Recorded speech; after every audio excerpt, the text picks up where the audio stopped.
meetings. I hope that everyone had a chance to enjoy the nice day outside. And now we're here back in the little boxes. So we'll start with a roll call. Michelle, if you can just do the roll call for medical standards. When I call your name, please say present.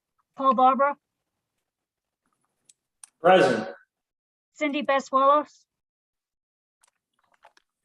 Or Harry Kapelovich. Joseph Bove. Neil Similovic. Wallace Carter.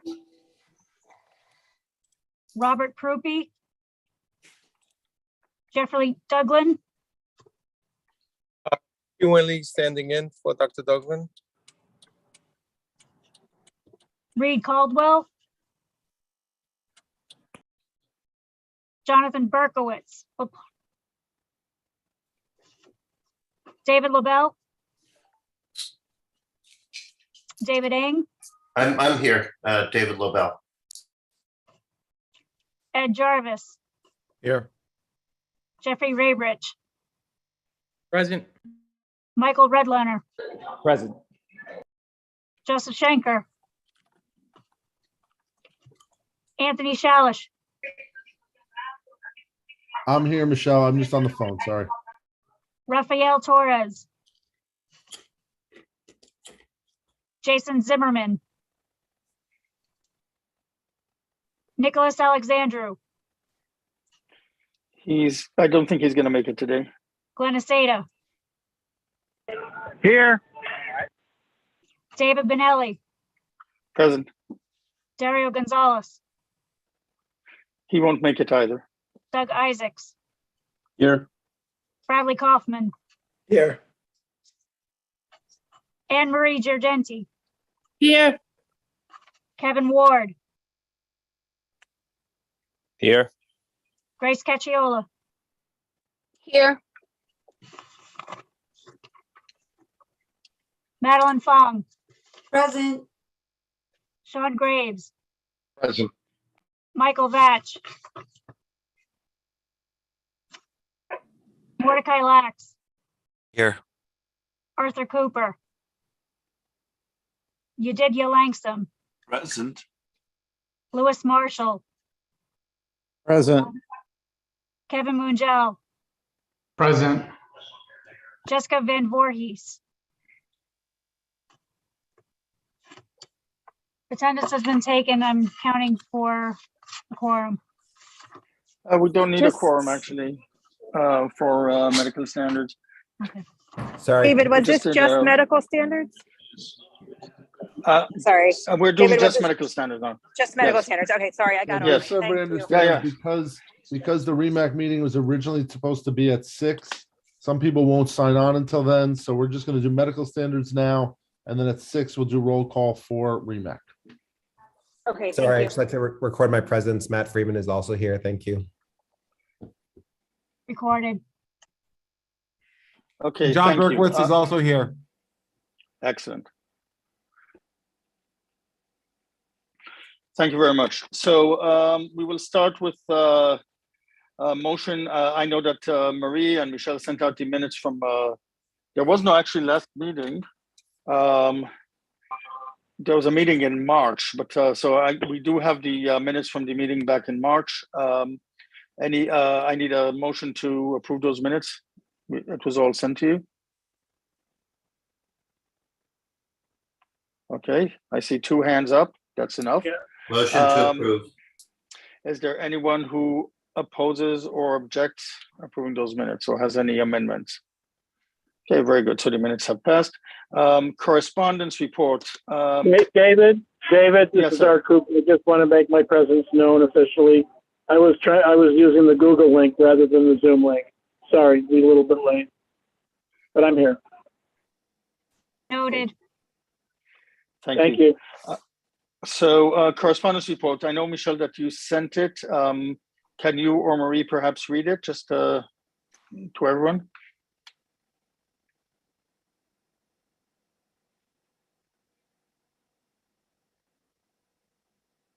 She's on mute. Oh, Let me see if I can pull it up. Hold on 1 second. Yeah, I'll read it off my phone. But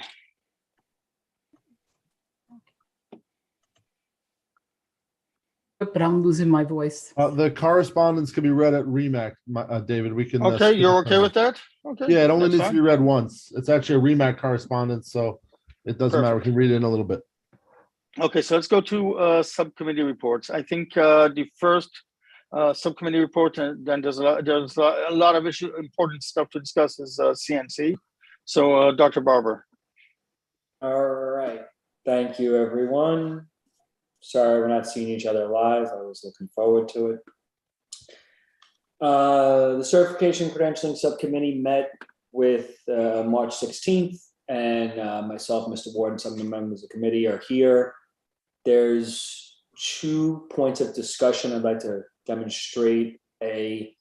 Our proposal to the changes in the administrative manual, which would be implemented in the following way. In response to revisions to the ongoing credentialing of paramedics in the region. I am not able to share a screen, so if someone could please provide me with that opportunity. I'm going to make you a co-host. Give me 1 second. Thank you, Mr. Chen. I am a co-host. Okay. Meanwhile, I don't know, Michelle, if you have Jessica Van Voorhees down, but she's here. Can everyone see my screen? Yep. At the moment, I cannot hear anything you say because there's a fire alarm test behind me. Run if you have to, Ms. Clem. Okay. So the current process is a little complex, and for those of you who go through this, permit me if I misspeak, because I've never done it, and there's no muscle memory for me on this one, but we have 2 types of certifications in the region, the basic and the recert. The entrance pathway for a basic is taking one of the medic basic courses through one of our course sponsors, and there's a protocol-based exam managed by the CNC subcommittee. There happens to be a lot of other loophole candidates. Mr. Ward, is there any, you want to just go through those real quick, or just attest that there are some loophole candidacy options, provisionals and things like that? Yeah, there's several ways to enter the testing process, but I think. Fine. We know that there's people who come in through the cracks, to say the least. Right. And it's disorganized, to say the least. The recert, we have our CME-based refresher, your 36 hours of category A and B, your CME letter, and then you take the same protocol-based exam as the, I'm gonna just admit that person. The same protocol-based exam as the basic. They have up to 3 retests. Our pass rate is variable. Feedback from the field is that the test is a burden and doesn't accomplish what it sets out to, which is to create an educational standard and a baseline for excellence in the region. And the questions of what efficacy. The proposed process that we worked out with, basically our experience and our expert leaders was to, on the first hand, cut off the loophole candidates, the provisionals, et cetera. The only way in is to take a medic basic course. And I think that that was more to help streamline things moving forward. The bigger ticket item here is the shifting of the exam to a new endeavor we're going to call the annual updates. And this is a joint venture between the CNC committee and the Training and Ed committee. And Mr. Lax, by all means, if you want to weigh in, please jump in. Medium with milk. These annual updates will be akin to, other educational requirements for healthcare providers. It's going to be content driven by Training and Ed committee, relevant to the medical updates, but we can't just make it be only what those updates are for the year. Just like everyone is required to be updated when they go to work, content that's in the protocols will be relevant to the annual updates. CNC will manage the test, and basically each paramedic would have to take the annual updates every year. In their 3-year cycle, they have their 36 hours of category A and B. Dr. Langston, I see you. Just please let me finish. And the 3-year cycle involves the annual updates times 3 plus the CME. So it'll look like this. I know it's a little busy, but I'm not the best when it comes to making things simple. But you have your initial here in the green box. That'll be a person who's an original student going through a medic basic class, someone with basically no formal EMS training. A reciprocity will be someone who's got an out-of-state person who has the national registry, or has an out-of-state EMT card and a medic basic course has essentially vouched for their education, or someone who lapsed. I'm going to get back to them in a minute. Those originals or reciprocities come through into the initial exam. The initial exam is the same medic exam we know and love. After they pass, they're in practice, whether they're administrative or not, they're in practice essentially. I understand people have a paramedic title and may not necessarily work clinically, but they're in practice as far as we're concerned. Every year, they'll be doing their annual updates. They'll continue to obtain their CME as standard. They'll get their CME letter as standard. And then once they have their prerequisites, which is a former passing the test at least once, CME letter, and your 3 annual updates, you submit to the REMAC liaison. And the shifting of the work of the REMAC liaison will be, instead of proctoring exams for people in the field, is to continue doing a little more in-depth checks on people with their the CME and their updates. And their REMAC liaison will continue to be a valued member of the annual updates that are created, which will be the bulk load of the CNC and the Training and Ed Committee work for the year.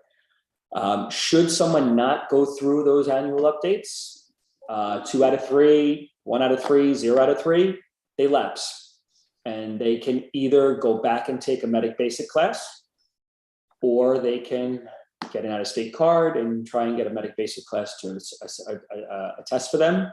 But there's this is the way, and we feel strongly that this will push paramedicine forward in our region with the value of continuing forward education as opposed to memorization of the protocols, which is what unfortunately the test has become. But that's our report on the exam. Thank you. Okay, let's have some discussion about this. I have a question myself, but Dr. Langston, I see your hand is up as well. So Can go I ahead, please. can I ask Dr. Barber to move back to slide number 3? Too much. I'm working on it. I got you. That one, thank you. Okay. I've received numerous communications from paramedics out in the field. As you may or may not know, we are the only region in the state that requires paramedics to take an exam every single year. In fact, we're the only region in the state that requires people to recertify every 3 years, other than using CMEs. There's no other region that requires their medics to take exams, okay, every year, every 3 years. Now, I'm completely in agreement with the concept of doing away with the exam every 3 years and instead have the paramedics go through the protocol update process every year and take the exams which they have to do anyway. We require that now, that even for EMTs and for paramedics, every time we update our protocols once a year, you take an exam.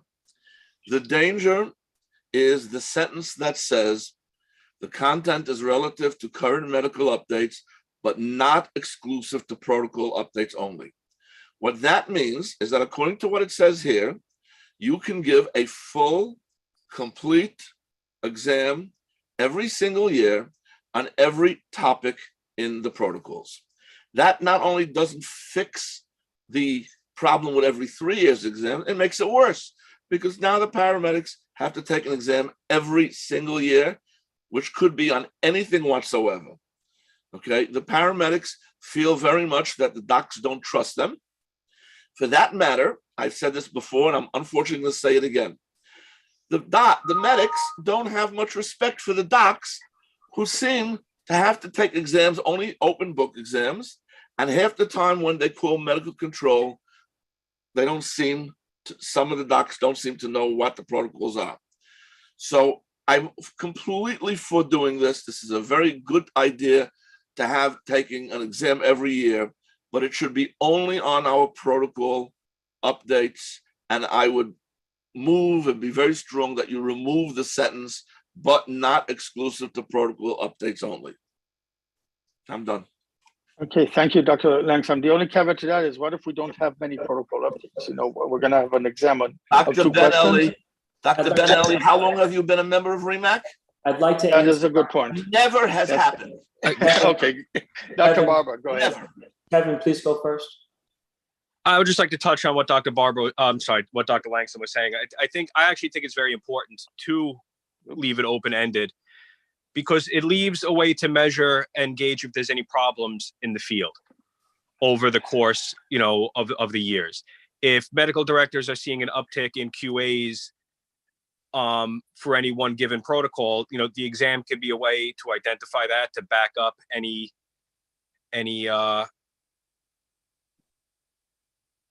Current issues, right? yeah, any issues they might have had, you know, over the course of their certification. I think it would be, I just think it would be a little, it's short-sighted to just limit the exam to protocol updates. The option should be there to throw in any questions on any exams that, any current protocols that might be an issue. So, you know, and to echo Mr. Ward's point, we discussed this at length in the committee, and, you know, I'm speaking on behalf of the committee. Committee members are in the room, so please, you know, feel free to voice your concerns if you disagree. Where I feel we went was, but kind of two things. One, the protocols are going to reach a steady state in a few years. It very well may not be right now, but there is a lot of volatility. But I think if we think to the future, a lot of the differences we see in our regions is approaching the same content. And we say all of the time, the medicine's the same, So as we reach a steady state, there might not be too much, you know, in a yearly update.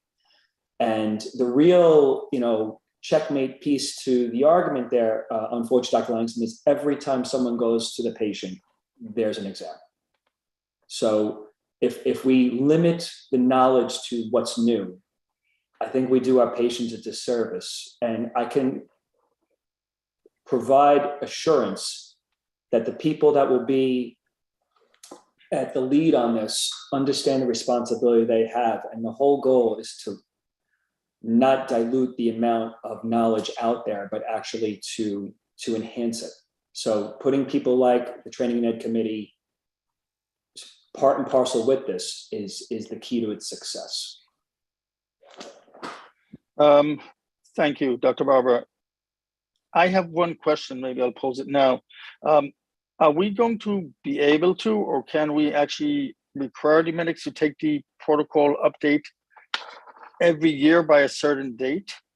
Because that is in the interest, that is in our interest if we move to this model, that they actually do the protocol updates yearly and they don't miss any protocol updates. Agreed.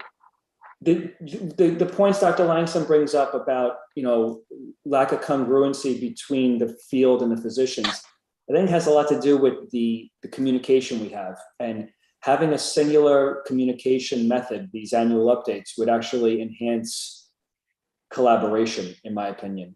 I think it would be a side benefit. Thank you. Any further discussion on this? Dr. Berkowitz has his hand up, and so does Dr. Zabar. Yeah, hey, I think this is a good plan, although I do think that it might be hard, or I can see how it potentially be unfair if the annual update may have kind of, if everything is fair game. Is there a way you could kind of specify what the areas of interest? Because I do agree that, like, if there's an area, a quality area or something that people should know is a focus, that if people had a heads up, that'd be fine. But if you suddenly surprise someone with, like, there's a lot of content there, so it might be unfair. In the same vein, Dr. Berkowitz, John, we could nitpick questions that are buried in the protocols, or have some sort of, sometimes an appendix says one thing and the protocol is slightly different. The test is not meant to pigeonhole people or make things difficult. And since we've been at the forefront of the exam hasn't had those types of nitpicky issues, or A, B, C, D, E, F. And Mr. Buckland was a big part of telling us all how to write test questions appropriately. And I found out we were doing it wrong. So, we learned a lot from each other. The annual updates are not meant, the whole point of the extension is not to create, we're going to buy one question from a buried protocol. It's just that if something comes up that's topical, we need to be able to have that opportunity to teach to that for the safety of the patients in the region. It's just, you can't just say it's just the annual updates. Right. No. So if just one thing, if the analogy of this is like the maintenance of certification type of stuff, then you get a list. You know what the maintenance of certification is about, right? So if you can at least share what the MOC is about for our field providers, then they'll know, hey, in this maintenance certification, they want me to really be thinking about this stuff, and that's a little bit of a heads up. Is kind of what I'm saying. As a working paramedic, though, I just like to chime in. I mean, if we're only going to test on protocol updates once a year, and certain protocols haven't changed in countless years, that means, I only have to prove myself on that protocol once in my career. And there are certain things that you need constant familiarity with, to show that. I mean, the exam is about, showing that you understand what we're doing in the field. I mean, the exam should be open to everything. And that's not saying it's going to include everything every year, but the option should be there.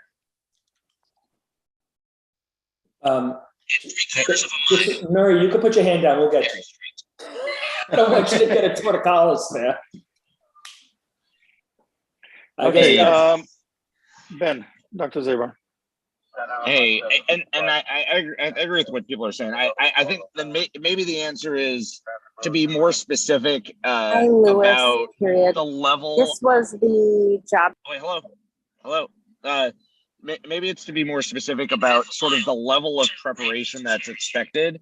Because I hear what Dr. Langstrom saying, but sort of I agree with what Paul's saying, that the expectation to me is someone should be able to do the protocol update, see what's changed, and take the test without doing any studying, because the questions should be calibrated to things that we expect. Every medic off the top of their head knows, the dose of Versed for agitated delirium, or whatever we're going to call it. It's not, you have to sit there and cram and study. And I don't think you necessarily just say, hey, this year we're testing pediatrics. But it should be calibrated, and maybe it should be explicit that, it's going to be the things, the dose of morphine for pain control that we expect a medic to know without having to look up, without having to study, that they should be able to take that test, on the non-new stuff, just off the top of their head. I agree. Okay, good point. I'd like Mr. Lax to weigh in, if possible. Yeah, I think we're being very hyper focused on testing, and I understand that that's traditionally how this was being done. But eliminating a 3-year test and replacing it with a yearly test is kind of what this is starting to sound like. The idea here is for this to become a CME-based program, similar to what the state certification is like. And so when there are changes that come with a protocol training package that has a test attached to it, that's I think the test that we're referring to. It wouldn't just be another test yearly instead of every 3 years. At least that's the vision that I understood that, the direction this was going in. I don't know if that clarifies this or if I'm making sense. No, but I think it's all about perception. If we're gonna say it's only this topic that's relevant, what happens when the patient has something that's not on the new end? But I just want everyone on the meeting to know, my vision for this is all in Mr. Lax's hands. That Mr. Lax and his group will drive the content that's relevant to drive the yearly CME content that's relevant to what paramedics on the street need, and credentialing committee will work on operationalizing the content. Which would, if I could jump in real quick, rely heavily on the physicians in this group for content in terms of CME specifically, to make sure that we're hitting the content on the mark that you would like to see it at. At the end, the physicians need to be comfortable with this. Okay, I'd like to try to wrap up this discussion. So Marie, then David Lobel, and then Michael Redliner, and then we should probably move on. It's already after 5:30. So Marie, go ahead. You're muted, Marie.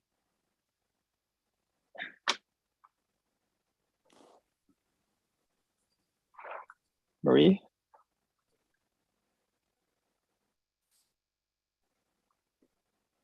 I mean, it says that your microphone, when you look at the screen, it looks like you're muted, but we can't hear you. Why don't put it in the chat. Dr. Lobel and see if Marie can figure it out. Put it in the chat and I'll read it out loud. Okay, Dr. Lobel. Thanks, David. I wanted to make a point that, Dr. Langsam has repeatedly made, disparaging comments about some of the physicians who are answering our phones.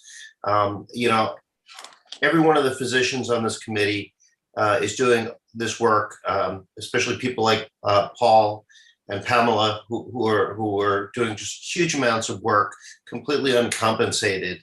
And that's greatly appreciated. But some of the folks who are answering the phones for whom these disparaging comments are aimed at have even less at stake. It's not really part of their daily career.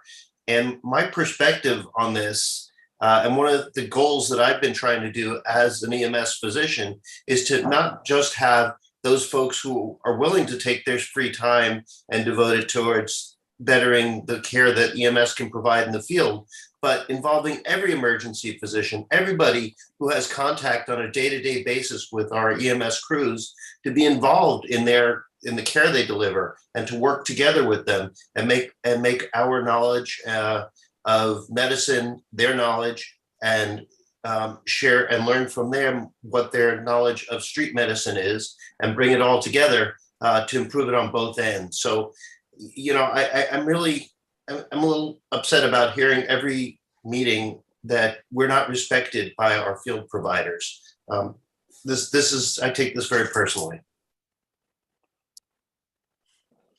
Thank you very much. I'm sure many agree with your comments. Dr. Redliner. I'm gonna go back to the original discussion, which was I do believe that what Morty is describing about a CME-based exam, not CME-based questions related to the topics at hand. I don't think we can or should limit it to only new content. Like someone else mentioned, I think that it's important to have topics that we think are and feel are important and relevant to the. Don't worry about it. I'll talk to you later. That we're dealing with. I'm sorry, Marie. Now we hear you. Michael, Marie. Now we hear you very well. So now you can mute yourself. Okay. So all I'm saying is that I think if it's in the model of what Morty is suggesting, where there's content and reading and education around the things that the region feels that are important, that this group would have a lot of input to in terms of shaping what's new and what should be focused on. Then I think that having a quiz that tests that new knowledge in a format that is not that's not a test, but it's like you do the reading and you take you just prove that you got the content in there. I think that seems to me to be fair. That's what we do in the medical field. I think that's what we do in terms of our certifications as well. It seems to be focused on the things that are important.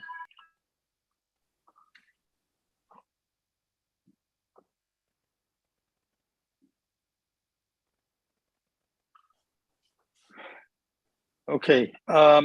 Marie, did Thank you want you. to say something? now? Marie, you wanted to say something now that you regained your digital voice? Yeah, actually, I agree with Marty, and I also agree with Mike Redlener.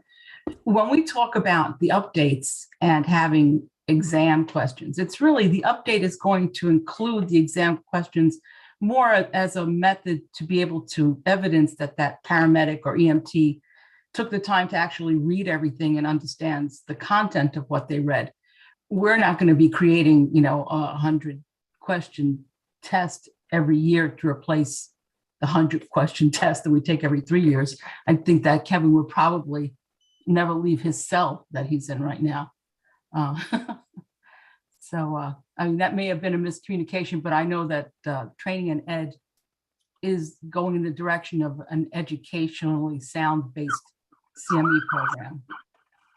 Yeah, if I let that everyone doesn't prevent stray, medical directors from giving their own medics tests. When you hire someone, you test them anyway. Okay, thank you. Sorry, Paul, one more, let's just have Dr. Kevin Ward speak from his cell, and those will be the final words, and then Paul, you continue, okay? Yeah, several people already touched on what I was going to say, actually. I mean, first off, when we say is the protocol update, we'll finish with a test. It's not going to be a 130-question test like we're talking now. I mean, it would probably be easier to refer to it as a quiz, you know, afterwards. And as I was saying, my vision basically is that, like I was saying, you identify things over the year that are QA issues that you want to touch up on. It would be worked into the protocol update, even though it's not technically an update. The protocol could stay the same, but we're going to work it into that annual update you're going to take to familiarize with yourself. And then, yeah, you'd have to answer a couple of questions on it. You know, so that still leaves everything open, but the medic will know ahead of time what is expected of them, since it was part of the update. Thank you very much. Dr. Barber, can please continue with your report? Excellent, thank you. The only other thing I wanted to just quickly touch on, this went to most of the medical control instructors regionally, et cetera, but the credentialing for medical control, we have a new test. Thank you from the March meeting to everyone who participated in a content revision. We basically have our 3 forms. Form 1, when you sign up for a course. Form 2 is the exam itself with the question revisions by the experts, and thank you to everyone who participated. And then once you've done taken the class, signed up for the class, taken the test, it's instructor, it tests for the student having been part of the class. We are working through some kinks with telemedicine.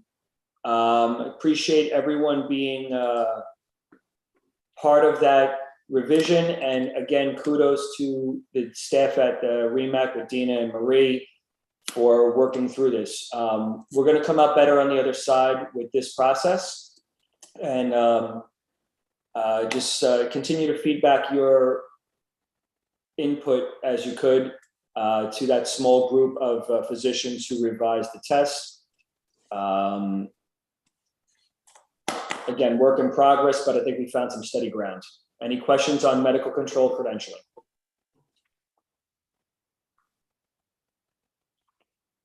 Okay, thank you very much, Dr. Barber. When does CNC meet again? Oh, hold on. I don't know when our next meeting is. Kev, do we have one on the calendar right now? We don't, but we could get one out tomorrow. Yeah, we'll probably meet within the next 2 weeks prior to the protocol committee meeting, based on tonight's. Thank you very much. Okay, let's move on to the next committee, Dr. Lai, protocol committee. One question. Do we consider these manual updates submitted to the medical standards committee for passage as is? Oh, do we have to vote on this? Good question. Either you have to vote on it, or certainly the REMAC has to vote on it.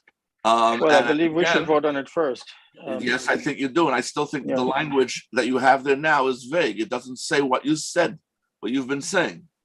Okay, what you've been saying is what I said, that it should not be on the whole world. What you've been saying, and what it says in the administrative manual as currently revised in plain English, opens up the door to everything. So let's change that language to what Kevin said and what Marie said and what Dr. Barbara said and what everyone made comments about, and say what the exam is going to cover every year.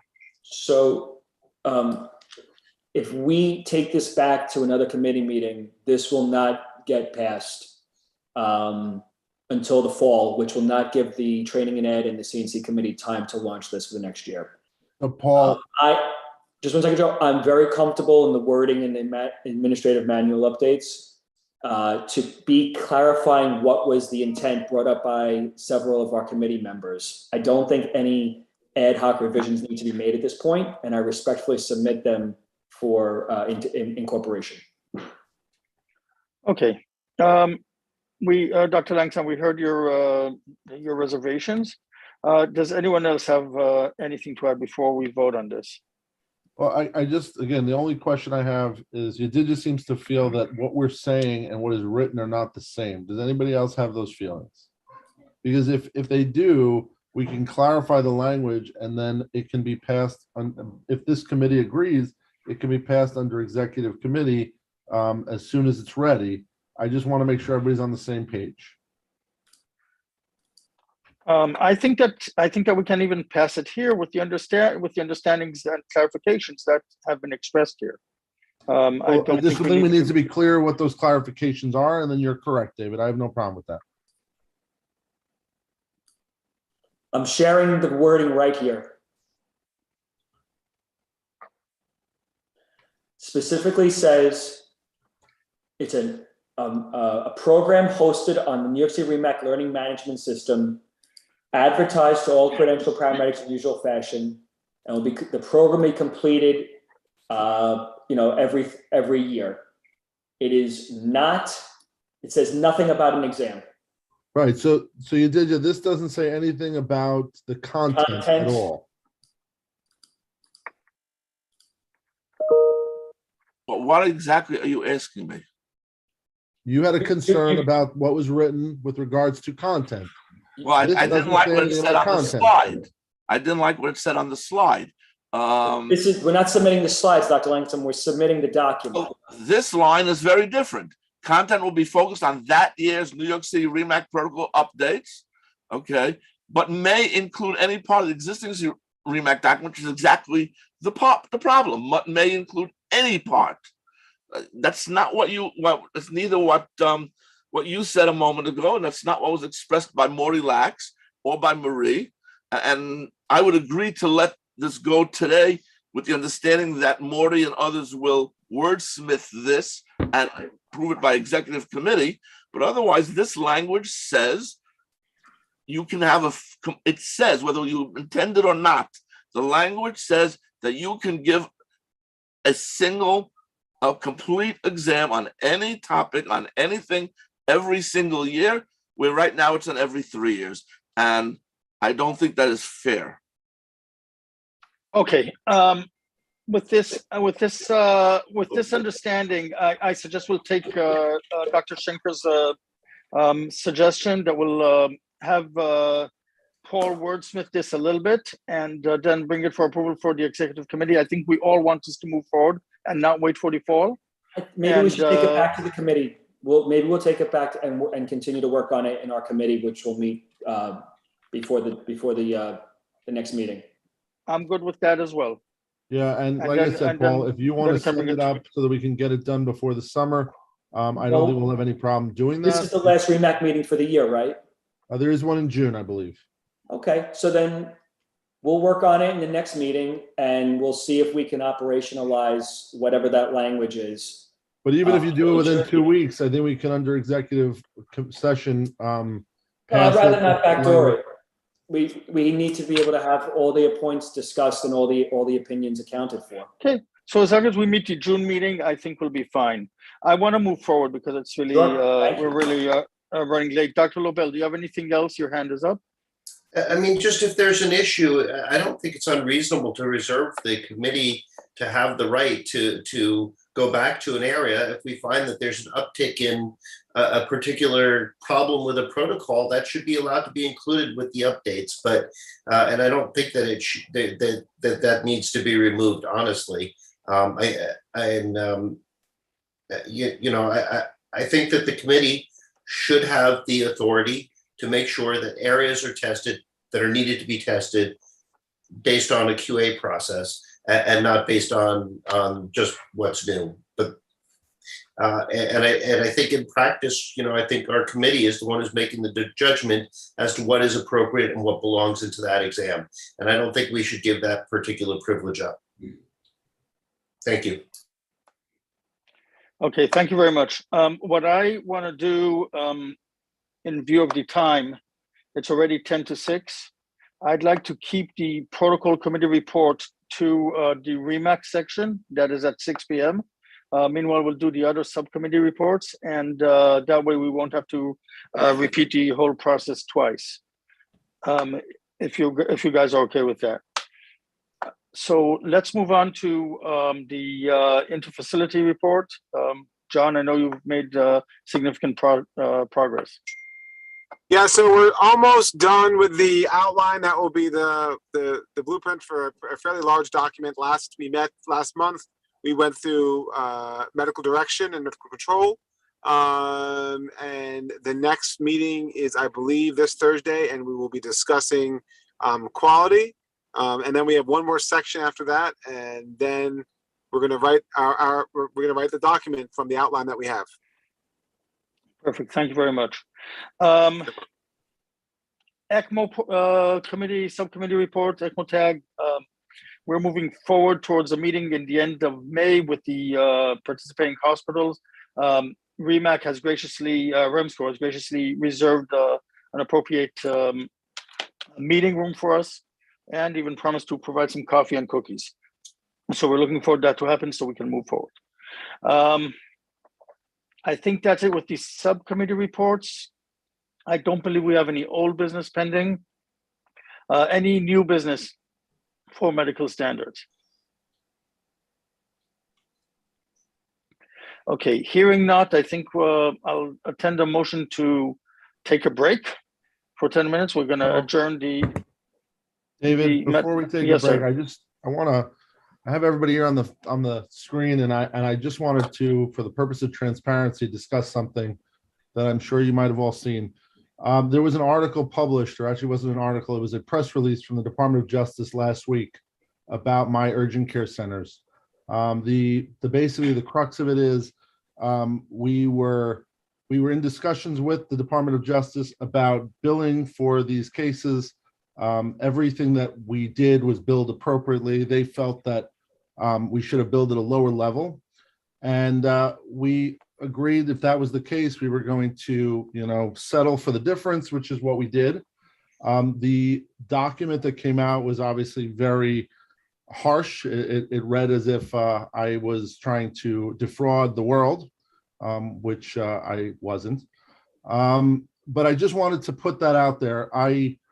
It's been settled. The issue is done, but the press is out there, and it's in the public eye.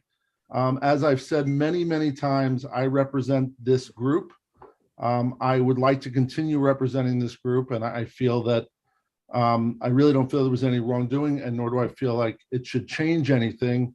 But because I do represent you, I give everybody on this call the opportunity to if they feel that they're not comfortable with that, to say something, and I will be gracious to do whatever the committee wants. So I just wanted to put that out there for purposes of transparency. If anybody has any questions, you can either ask them here and I will answer them, or ask them in person to me and I will answer them also. But I just wanted you guys to know that as a representative of the committee, I leave it up to you. If anybody feels that they're uncomfortable, please speak up, and I will do what is asked. That was my 2 cents. Thank you. Okay, so does anyone want to discuss this now, or discuss this further later, or in a different forum?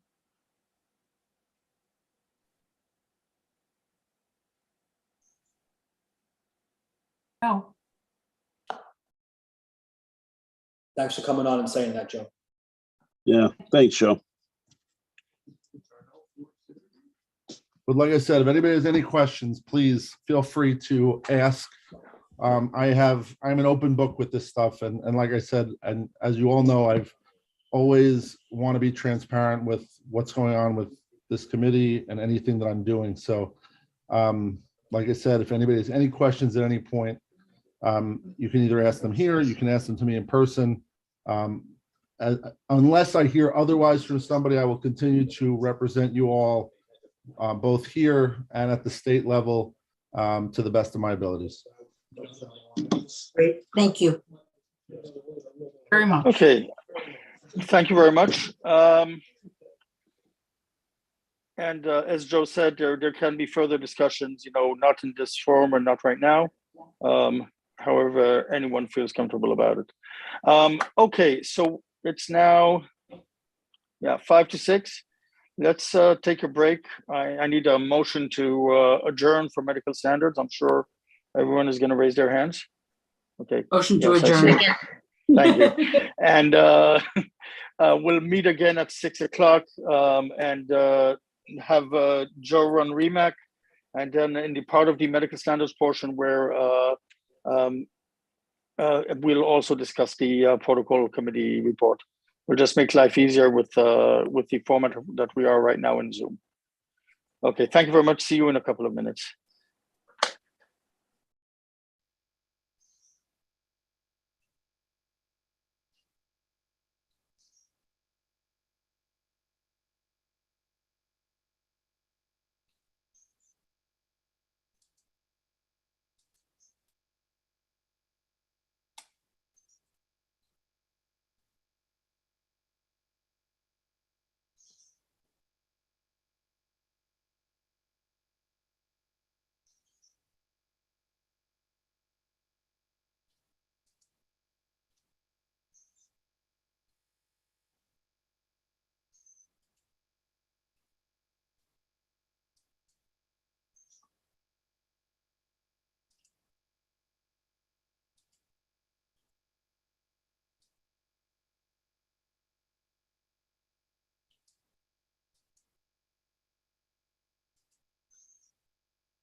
Charlie, can you give me co-host abilities, please?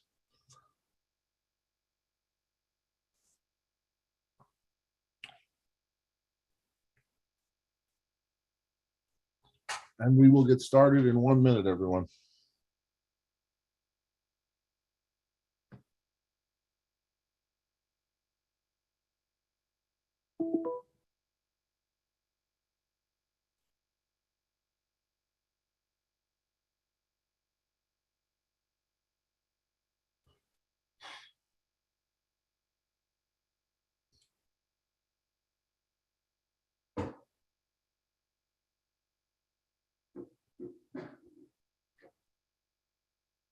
Okay, it is now 6 o'clock. I'd like to get things started so we can get things done.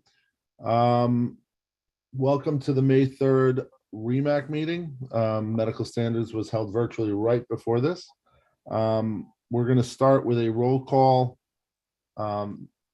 If Michelle, if you can take care of that, please. This is the REMAC body.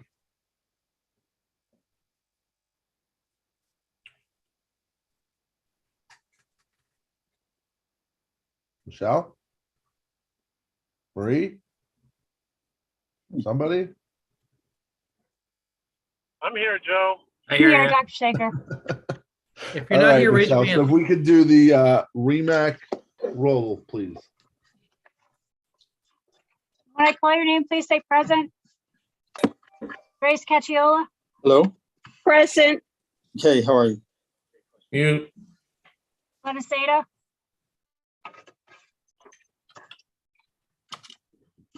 Bradley Kaufman. Here. Dario Gonzalez. Nathan Reisman.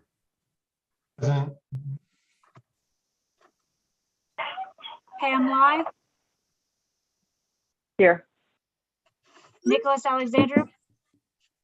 Nick Cozy, alternate for Nick Alexandra. Doug Isaacs. Here. Kevin Ward. Here. Anne Marie Girgenti.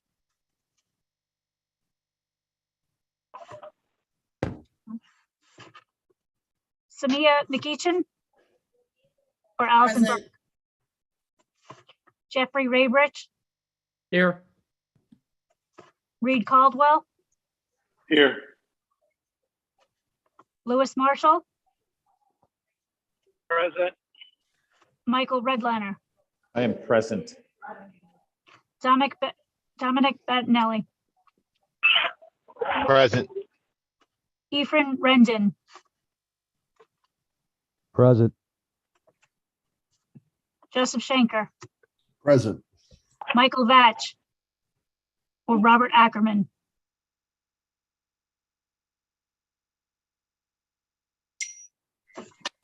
Joseph Bove. Sean Graves. Present. Let's go Rangers. Arthur Cooper. I'm here. Ackerman just came on, Michelle. Go, Robert Ackerman. Here. Noted. Robert Winchell. Here. Ed Jarvis. Here. Mark Cantor. Or Sharice Here. Berry. Robert Krupe. Present. Mary Foote or Timothy Stiles. David Miller, proxy.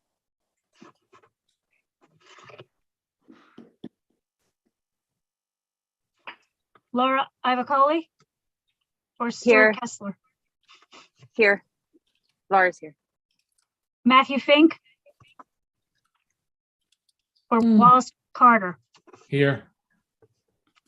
Eric Cohen. Present. Kevin Munjal. Present. Cindy Beswalos. Doya Smalls Manti. Present. Matthew Harris. Present. Jessica Van Voorhees. I'm I'm here. Benjamin Zabar, Here. Paul Barbara, Aloha. David Benelli, In attendance. Peter Wire, Here. Udidya Langsam, Present. Anthony Shalish. Give me a moment while I count.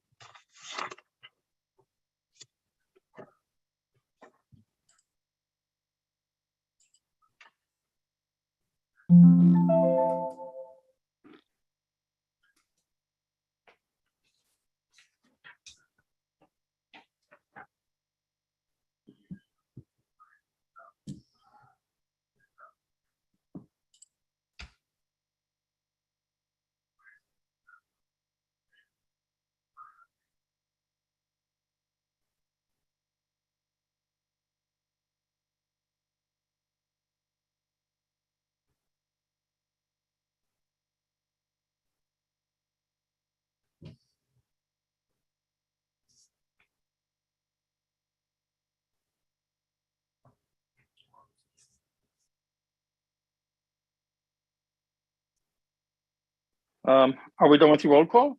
Euler. Michelle's just counting so that we're sure we have a quorum.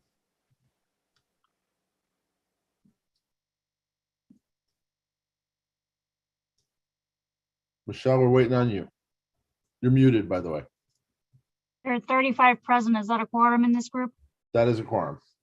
I think 19 is the magic number.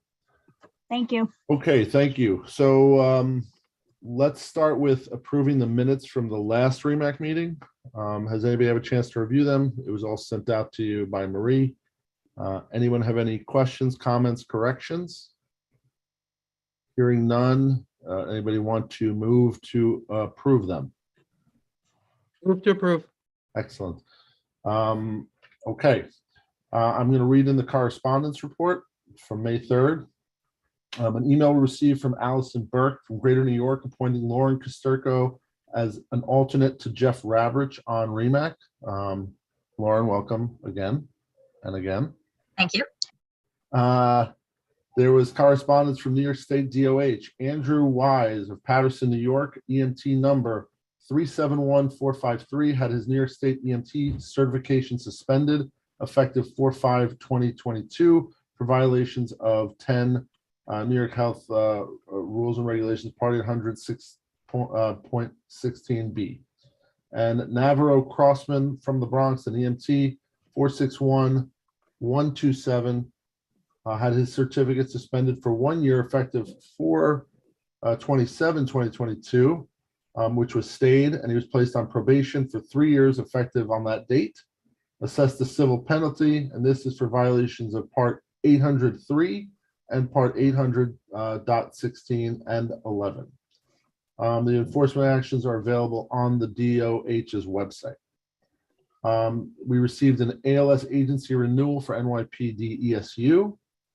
Also, immediately before the meeting, Marie sent out a document. Is a bill that is being sponsored by Senator Shelley Mayer and Assembly Bill A-9509, sponsored by Assemblyman Stephen Otis, which are in committee. These are amendments to the general municipal law to recognize EMS as an essential service, requiring municipalities to provide the vital out-of-hospital medical services needed for care to our residents, workers, and visitors in our communities. We can discuss this. It was sent out to everyone immediately before this meeting, so I have not had a chance to read it, but if I will open, after I'm done with the correspondence, I will open if anybody wants to discuss. We have gotten protocol revision comments forms from James Downey, Joshua Kimbrell, and those will be reviewed by the protocol committee. And the New York City REMAC public notice for proposed revisions to the protocols went out for non-traumatic cardiac arrest, shock, behavioral emergencies, overdose, general pain management, and sedation for advanced airway management. And that concludes the correspondence. With regards to that bill, is there anyone who would like to discuss Is there anyone who would like to speak on it? Marie, maybe you can give us a little introduction. Excuse me. Just received this a few hours ago. I'm going to be forwarding it to the Article 30 committee. My very brief eyeballing of it, it's very similar to the sustainable EMS information that was attempted to be put in Part F of the governor's budget.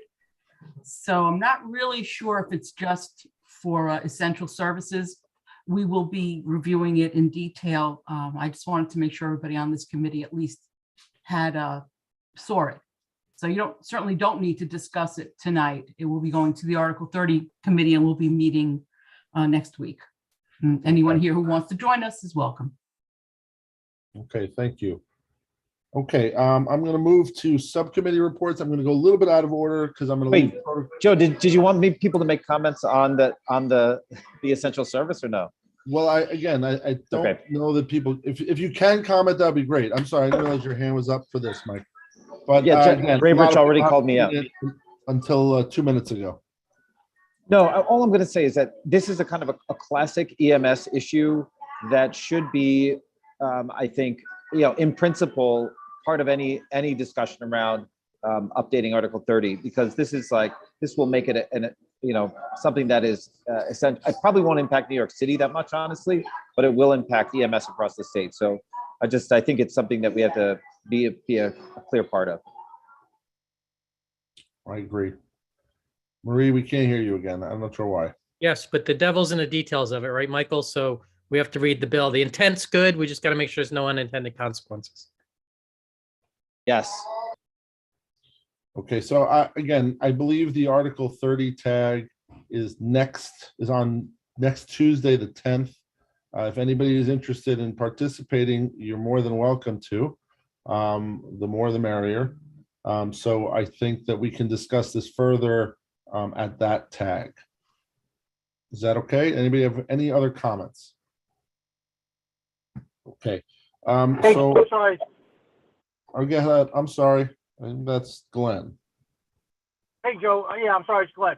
Yeah, in and of itself, it really sounds great. It's essential, this and that. But I think everybody does need to take a look at it because there are some concerns where, again, the whole thing about REMAC kind of being pushed aside. There's some aspect of that as well. So I think everybody really needs to look at it. And I'm sure the Article 30 committee will be looking at it in detail. But in and of itself, it sounds great. There's some things in there that I think everybody needs to look at. Thank you. Art? Yeah, thanks, Joe.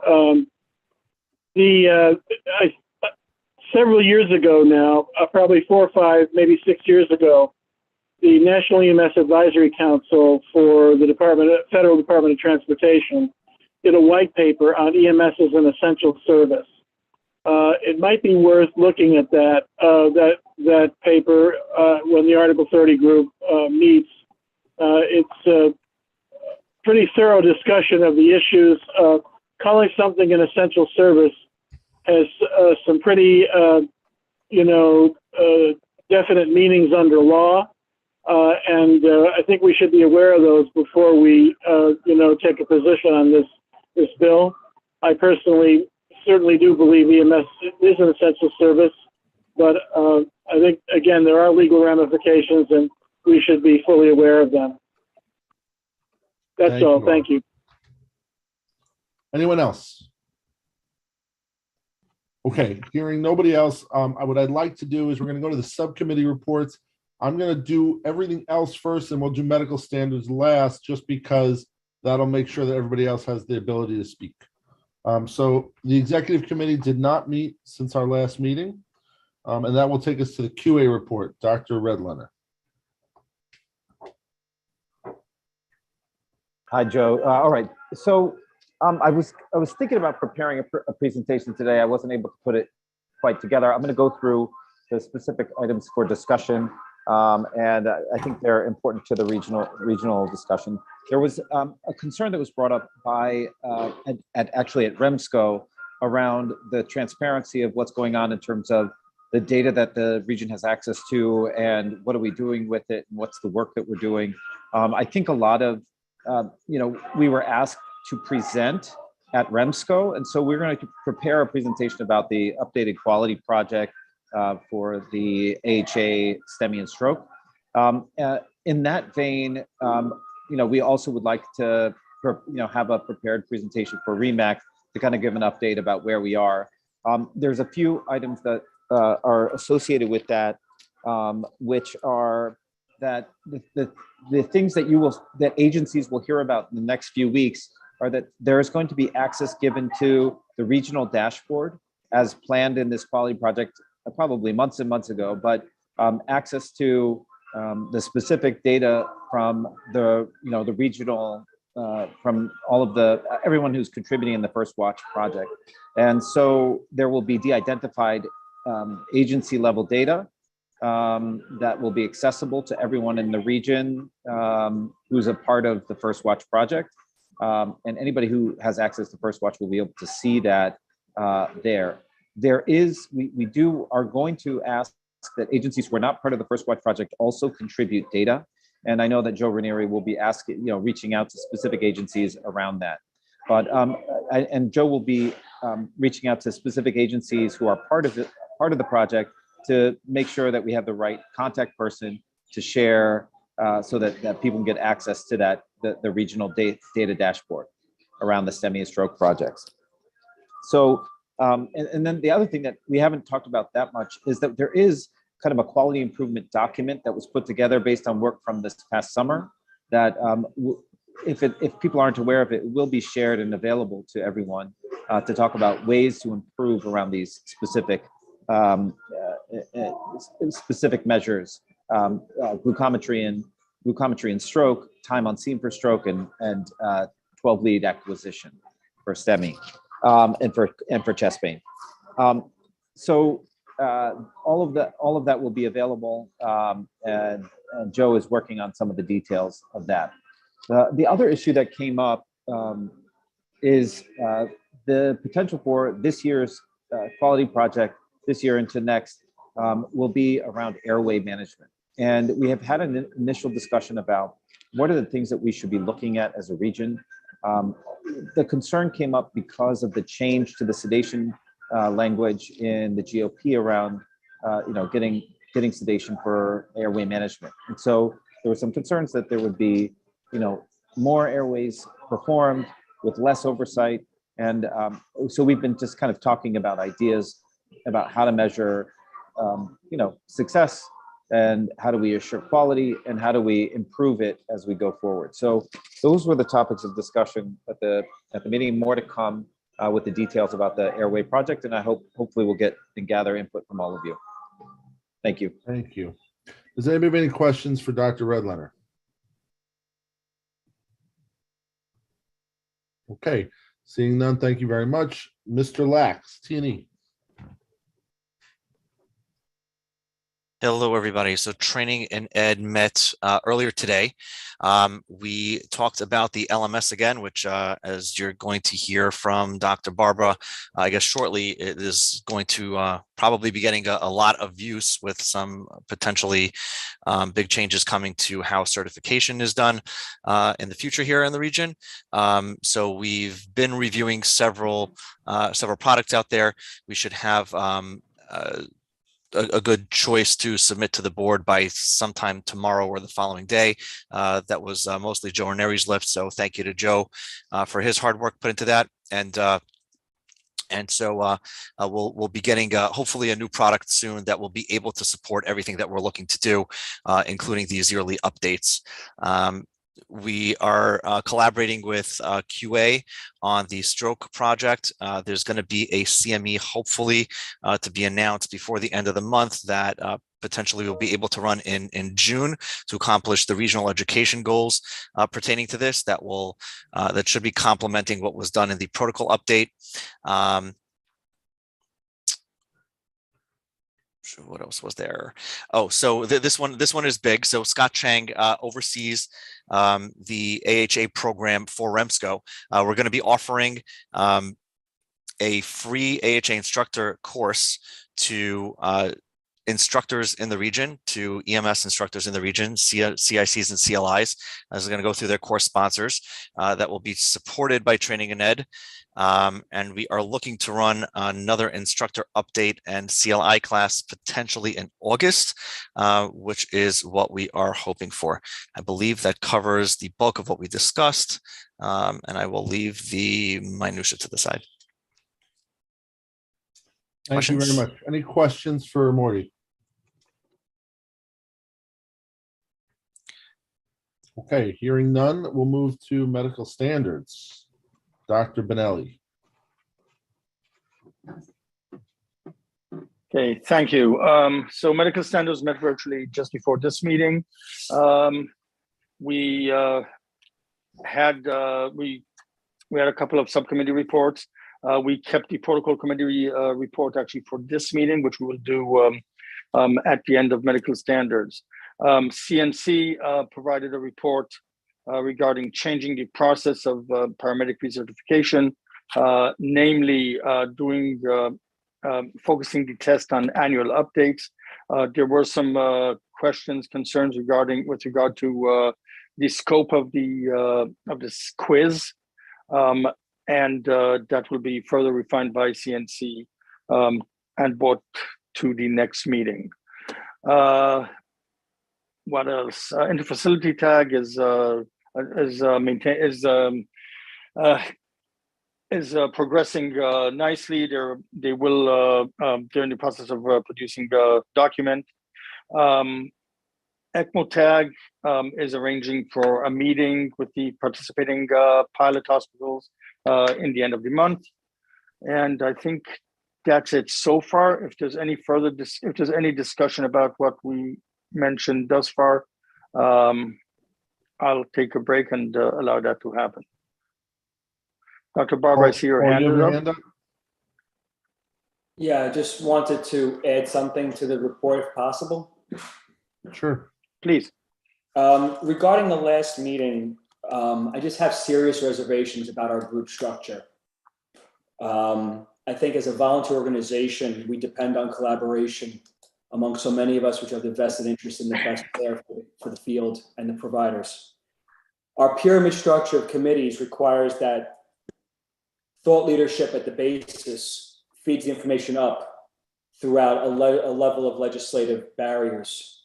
And, material can be escalated and de-escalated, but when a group of thought leaders come up with a presentation, it's actually a working compromise for multiple members.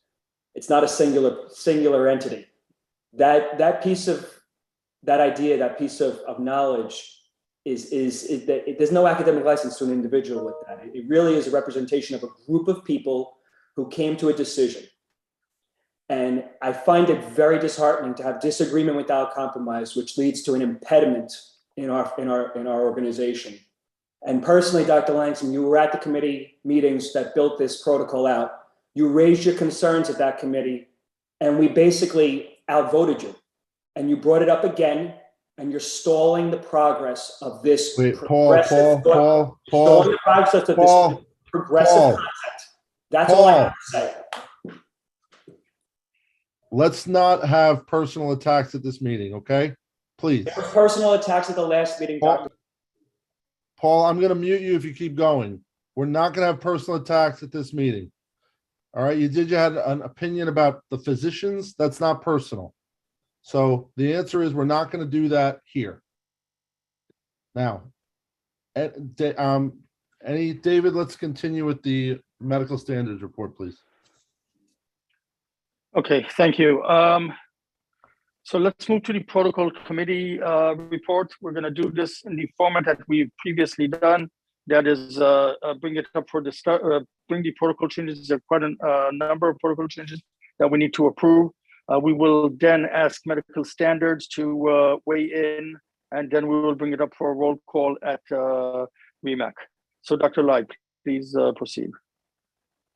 All right, thank you, David. So I'm going to share my screen in a second. So the protocol committee met on April 1st, where we have discussed the following protocols that will be brought up here for REMAC and medical standards to review.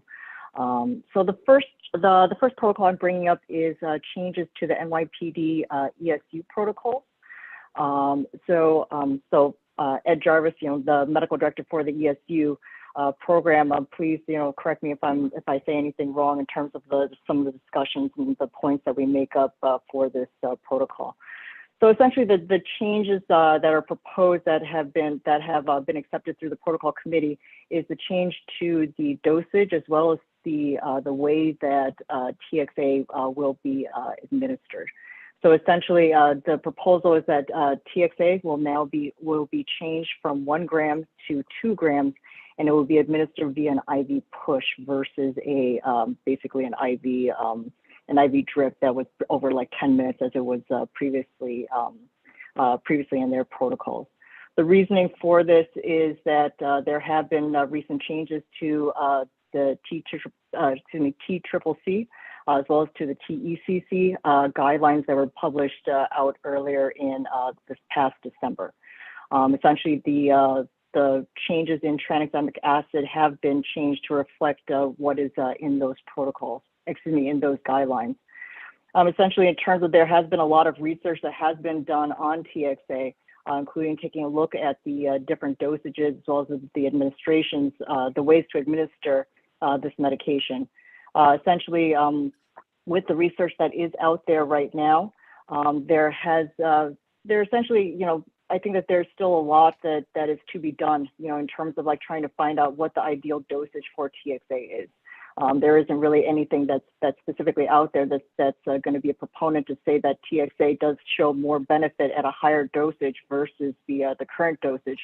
However, the important thing, though, is that there has not been shown to be any increased harm. That is, there's not been shown to be any increased risk, both for thromboembolism as well as for seizures that have been shown for this higher dosage.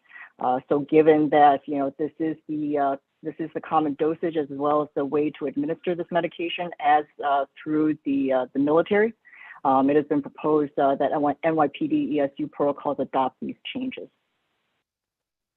Ed, is there anything that you want to add for this? Yeah, I think the only other thing to really add is compliance and was a really big issue. You imagine if you're in a zone where you're still in danger, mixing something with 100 mLs and then administering it over 10 minutes is an issue. So that's where the thought first came to, can we give this quicker? And it's been looked at in several studies there, and there's no reported adverse outcomes. It's a very tough thing to study, obviously. It's used extensively by the military, and it's been used extensively by the military in this way. And there's no reported adverse outcomes. I actually spoke with Stacey Shackelford, who's a colonel, and she's the chief of the Joint Trauma System for she's with the United States Air Force, and she's been extensively involved with all the QA on this. She reviews all the cases. The biggest adverse event that was reported in 1969 with the use of TXA was hypotension. They haven't seen any hypotension, and it's been used extensively in the Army Rangers. And there was a more recent study than the initial CRASH 2 called MATTERS, where they didn't see any adverse events given at this dose.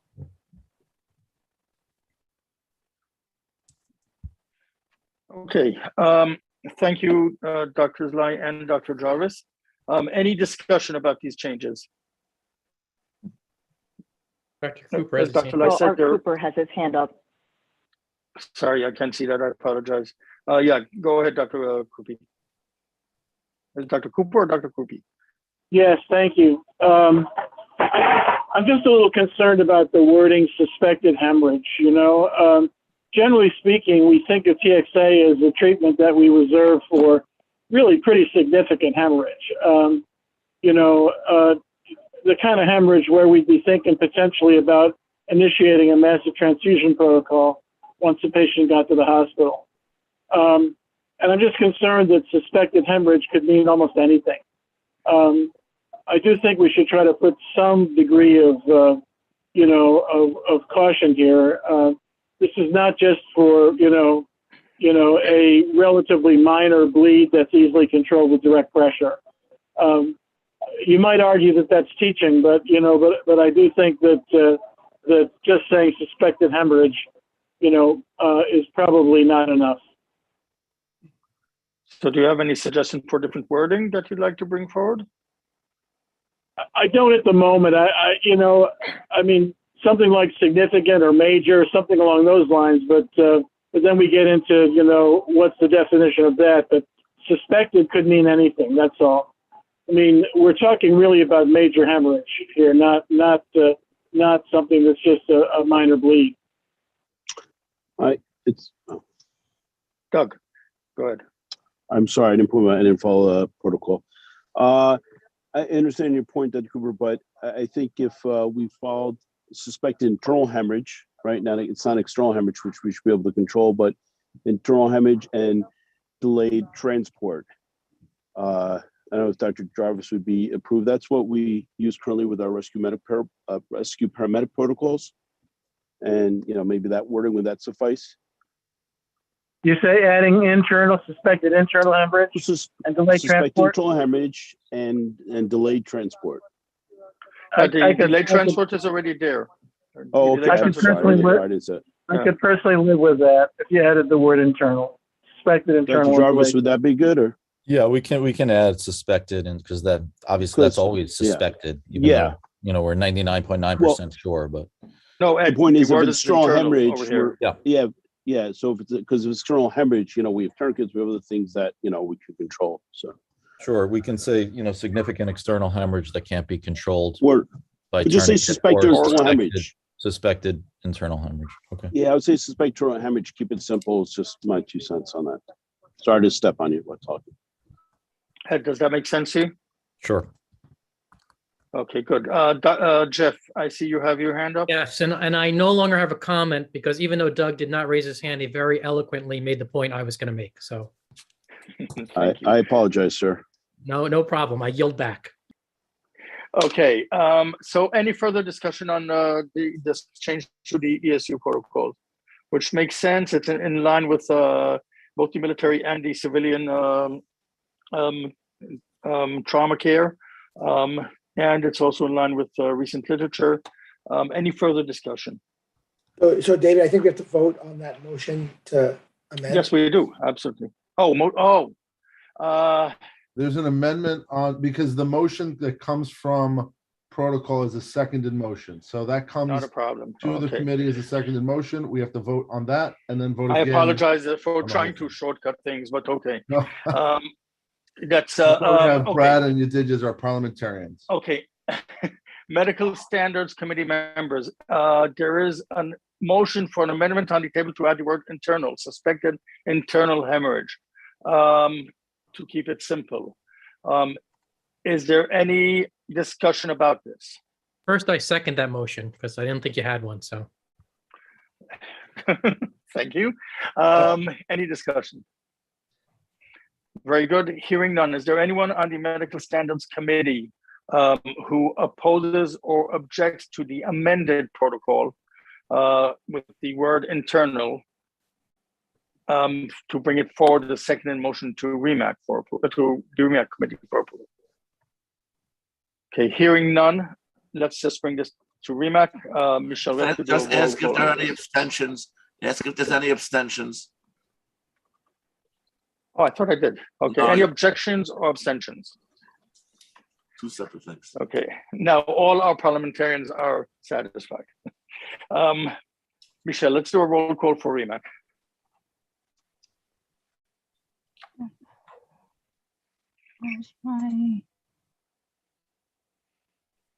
Okay, when I call your name, please tell me if you're in favor, oppose, or abstain. Robert Woodchill? In favor. Joseph Schenker?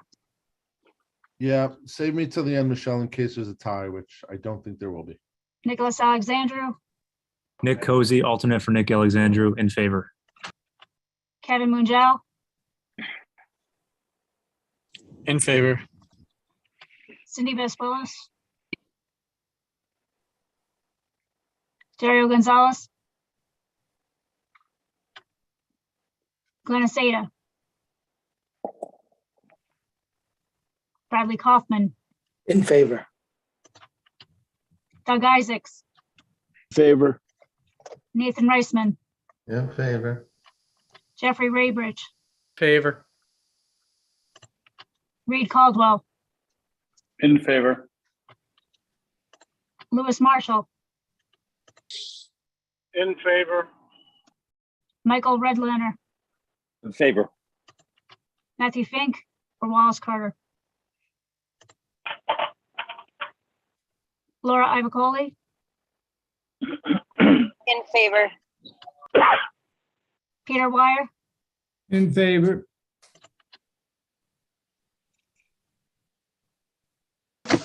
Timothy Stiles, Mark In Cantor. favor by proxy. In favor. Can you repeat who that was? Mark Cantor is in favor. Thank you. Joseph Bove, Matthew Harris, Robert Krupe, In favor. Jessica Van Voorhees, In favor. Arthur Cooper. In favor. Motion passes unanimously. Hi, Michelle. I don't know if you read off the right list or not, but my name was not called for REMAC. Oh, Neither was mine, and neither was Dr. Barbara. Ben Zaber was not, yeah. I apologize. Oh, okay. Mine was called and I'm not on medical standards, so some of it was right. But you support it. Yeah, it's Matt. My name wasn't called either, but sure. Okay, hold on one moment.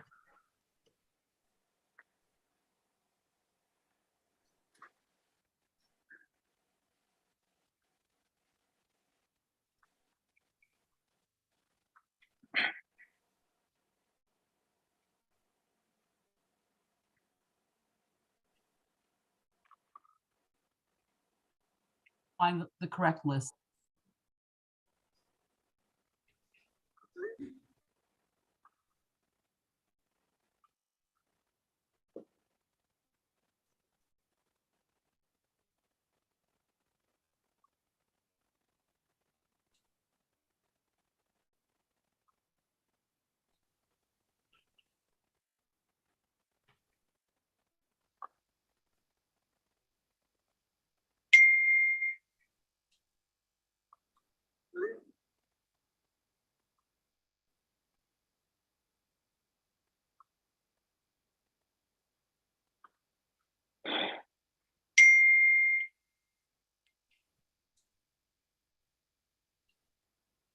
Can we mute if we're not on, as much as I enjoy hearing everyone's cell phone?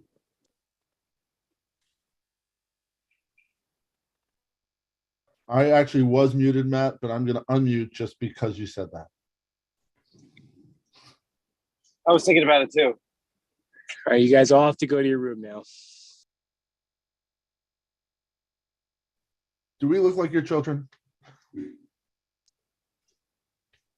I have really no good answer to that. I'm on so many of these, I don't know what my children look like anymore. You should Zoom with them, Paul.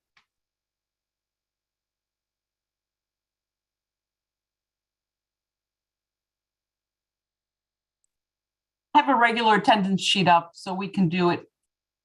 I can do the vote if you like.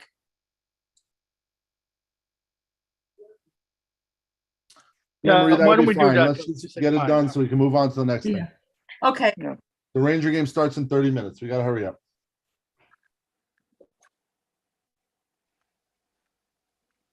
I'm just going to call everyone real quick.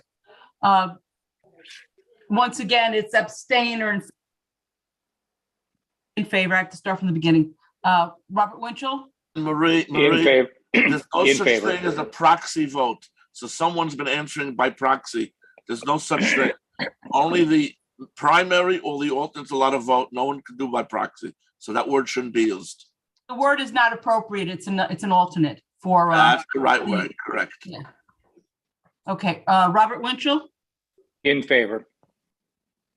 Okay, we're leaving Joseph Schenker for the end. Okay, Laura Ivacoli. In favor. Wally Carter. You were in favor before. Okay. Kevin Munjal did say he was in favor. Cindy Basilios, I think, is absent.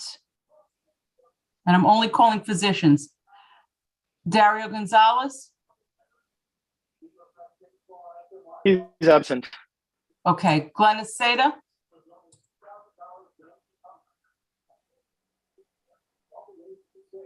I thought Glenn was on before. Brad Kaufman. In favor. Nathan Reisman. In favor. Pamela Lai. In favor. Nick Alexandru. Cozy, alternate in favor. Okay. Doug Isaacs. In favor. Yeah, I was, sorry, Asada in favor. Okay, thank you, Glenn. I know I've been having trouble muting myself all night, so I understand. Okay, so Jeff Raybridge, Yep, in favor.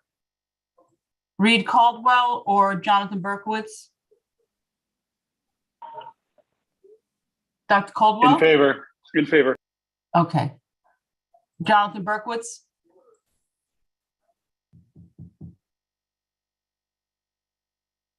Lewis Marshall? In favor. Michael Redlener? In favor. Peter Wire? Yes. Paul Barbara? I abstain. David Benelli? In favor. Mary Foote, actually, she has her alternate. Was that David? Yeah, abstain. Okay. Mark Cantor, In favor. Ed Jarvis, In favor. Joseph Bova's absent, and Jessica Van Voorhees, In favor.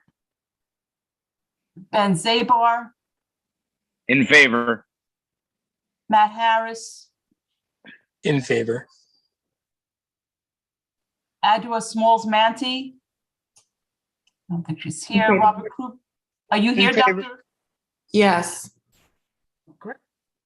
Favor?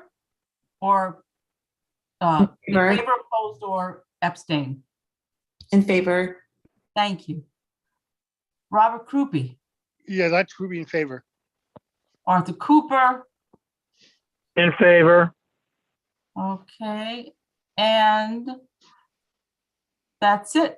And we're still unanimously in favor. The motion passes. Okay, thank you very much. Thanks, Dr. Jarvis, Dr. Lai. Let's move on to the next protocol item. Sure. So the next protocol that was discussed at our meeting is an addition to the general pain management protocol.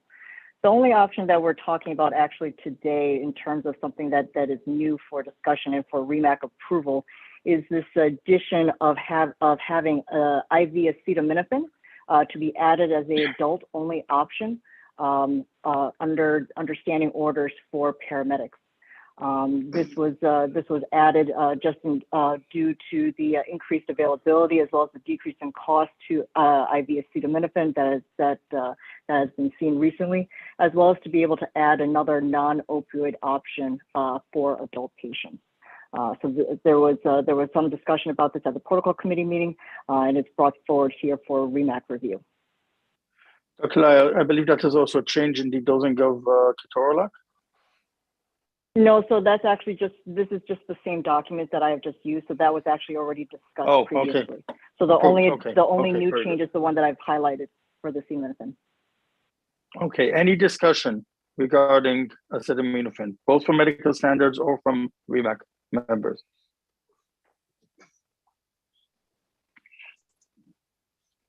Okay, hearing none, is there anyone on the Medical Standards Committee who either objects or abstains from moving this forward, the second motion to REMAC for roll call for approval?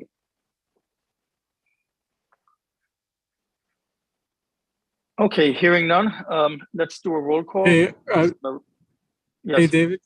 Quick question. Yes, sure. Quick question. If because it's listed as option D in the section, does it mean it's a required medication for ALS agencies to carry, or does that mean that's if available?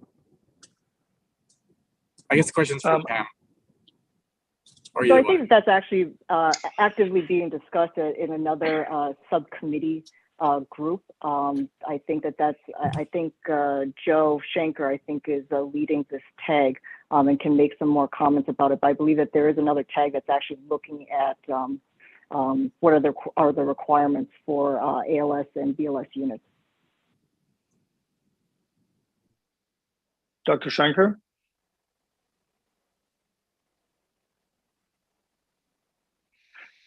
Well, I'll just yes, I'll just add there is a tag. I agree with Dr. Lai. There is a tag that is addressing what medications are required in order to meet being an ALS ambulance. I believe that some of the discussion is whether you have if you have one of the options or a couple of the options, it's probably okay. David, I can you hear me? I do not. Now we hear you. I'll just add one thing. IV Tylenol, which used to be expensive and really cost prohibitive for everyone, has become, I'm told, very, very cheap and should not be an issue for most ambulances to carry. Dr. Schenker, go ahead. No. Again, I think you said everything that I was going to say. I just, my internet connection is a little shaky right now. So. Very good. Any further discussion for medical standards or REMAC? Okay, hearing none, Marie, yes, someone else, sorry. No, I was going to say it's been, I know that list of required medications is to be presented in the future, but generally most of the places, if you have at least one of the options, you're in compliance. The discussion is more about like things that are listed, do you have to carry it if there's only one option or not? But I don't think that from the discussion we've had so far that, that this would make Tylenol suddenly required. But that's to be discussed further in the future. Thank you very much, Dr. Zabar. Okay, if there's no further discussion, let's move forward to a roll call. Michelle or Marie? Paul has his hand up. I'm sorry, David. I just think we should refer, Dr. Barber. I just think we should refer to the medicine by its generic name. It says acetaminophen. But we're all calling it IV Tylenol. We're not giving. I'm serious. We should refer to it by its generic No, you're right. You're right. It's IV acetaminophen or IV paracetamol in Europe, whatever works. Any further discussion? Okay, Michelle, Marie, let's do a roll call, please. Yeah, I'll do the roll call and Michelle's taking the tally. So what is the name of this protocol again? This is pain management. Pain management. Okay, once again, well, someone needs cold management. Gesundheit. Please answer. IV acetaminophen.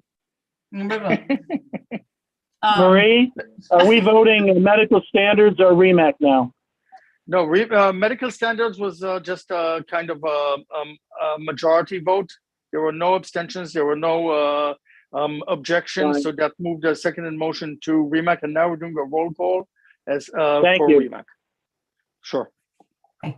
Okay. So please answer again: approve, oppose, or abstain. Robert Winchell. Approve. Now we're going to bypass Dr. Schenker. Laura Ivacoli. Dr. Ivacoli? Approved. Thank you. Dr. Carter? Wallace Carter,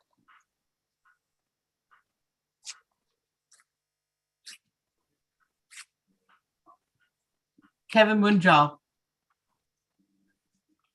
Approve.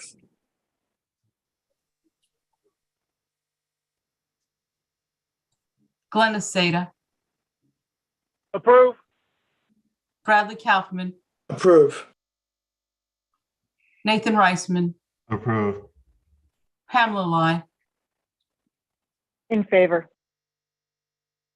Nicholas Alexander. Cozy, alternate, in favor. Oh, sorry. Okay. Doug Isaacs, In favor.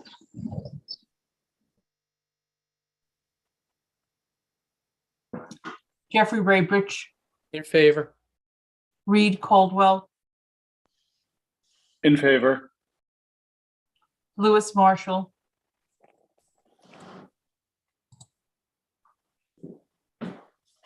Maria Lou had to step off. okay. Michael Redlener, In favor. thank you. Peter Wire, Approve. Paul Barbara, Approve. David Benelli, Yes.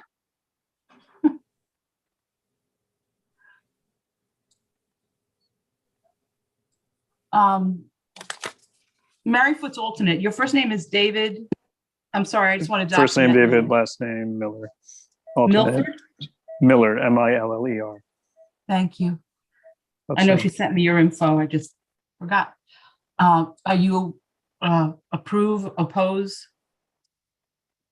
Abstain. Abstain? Okay. Mark Cantor, In favor. Ed Jarvis, In favor.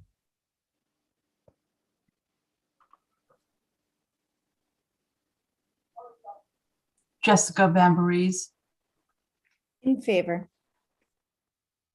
Benjamin Zabar, In favor. Matthew Harris, In favor. Dr. Smalls Manti, In favor. thank you. Robert Krupe, In favor. Arthur Cooper, In favor. thank you. And one abstention and the rest are in favor. The motion passes. Thank you. Thank you very much. Dr. Lai, let's move on, please. Okay, great. So the last protocol that I have, well, the last amendment is actually to our GOP section. This is a change that was discussed as part of the sort of like colloquially known as part of like our ET3 section for the GOP. This is in the section titled the Alternative Transport Destination Decisions. I think that, just as a preface, I think that, when ET3 first came around, what is it, almost 2 years ago, if I'm not mistaken, or even slightly a little bit longer. I think that when we as a region decided this was something that we were going to adopt and to move forward with, we obviously needed the GOP as well as the appendix at that time. However, when we approved these, we had always known that, as part of the caveats, as we got closer and closer to the implementation date, we knew that there would be potential significant changes to these sections, just when we're getting closer to the true operationalizing, this sort of like a new pilot plan for our region. So this comes across as one of those changes. This was discussed with many of the stakeholders. Many of the stakeholders, they're involved with those discussions. The change comes in the sort of like the operationalizing portion for the RMAs and how telehealth is to sort of like handle these calls. I think at the initial onset for this, we did not really have any true knowledge in terms of like what the capabilities as well as like what the background is for these telehealth partnerships that we would be having with the region. Now with the additional information that we have, in these many discussions with ET3, the change that is being proposed is coming forth to say that in terms of for when providers are to contact telehealth. Initially, it was set forth that we have a set of inclusion and exclusion criteria that is listed in our Appendix P. If for whatever reason that these patients do not necessarily meet those inclusion criteria set forth in that appendix, and if that provider still felt that if the patient would meet that criteria for a treat-in place with patient release, they would have to explicitly call online medical control to get that approval to contact telehealth. I think that with many of the stakeholders for our regions that have come that are starting to plan out the implementation for ET3, has been agreed upon that extra additional step of having the providers contact online medical control before contacting telehealth for these patients that they otherwise think are a low index of suspicion for any true acute illness or injury can just go through telehealth directly, as essentially now they would be receiving a higher level of care than what they are already receiving currently, for these essentially like what we would call like a low index of suspicion RMA. So as the changes that are proposed, as you can see in sort of like this highlighted region, that providers are to contact telehealth for patients who request an RMA and agree to telehealth, even if they do not fulfill the criteria as specified in Appendix P, and if they meet any of the following criteria. So this is just going to be just a little wordsmithing for this part. Patients that are essentially considered a low index of suspicion for illness or injury and have not received any medications or treatments other than those allowed for cases for low index of suspicion, i.e. like, oxygen or bandages, as well as patients who have only received medications for the treatment of hypoglycemia and have normal vital signs and normal mental status post-treatment. I don't know if there's somebody that is deeply involved with these ET3 discussions, if they want to add something that I may have missed. The only thing, Pam, I would suggest is that there's a conflict with the next paragraph. Right? Because you're saying if a patient who requests an RMA and agrees to telehealth, and then if they need to RMA, they have to be processed through OMC. So I think that part, like, correct me if I'm wrong, for anyone that's on these ET3 discussions, the RMAs are still going to go through online medical control because it's two different things. Yeah, go ahead, Nathan. Okay, but the language that you just read, Pam, is for patients who request an RMA and agree to telehealth. Yeah, that's a patient who requests an RMA before any telemetry contact. So now an EMS unit gets on scene. Someone with a stub toe says, "I don't want to go to the hospital." They say, "Okay." That's the patient we're talking about. The 1.2 is talking about the patient who is transferred to telehealth, and the telehealth provider says, "Oh, this person has to go to the hospital," and now the person doesn't want to go. So it's talking about different patients. Yeah, I think it needs to be clarified. I'm with Joe. It's confusing as written. The only confusion, and I get the intent. I get the intent. The issue is the way it's worded. I think what you're trying to say is if you have a low index of suspicion who agrees to telehealth, as opposed to who requests an RMA and then agree to telehealth, because that would put you into 1.2. Can we see it with the changes accepted? Is that? Yeah, I don't see the conflict. I think it's completely two different things. Hold on for just a second. I'm just going to remove those, accept those changes for just a second. Yes, 7 requests. I'm sorry, Pam. That's okay. If you do final version, it might just show. Okay, there you go.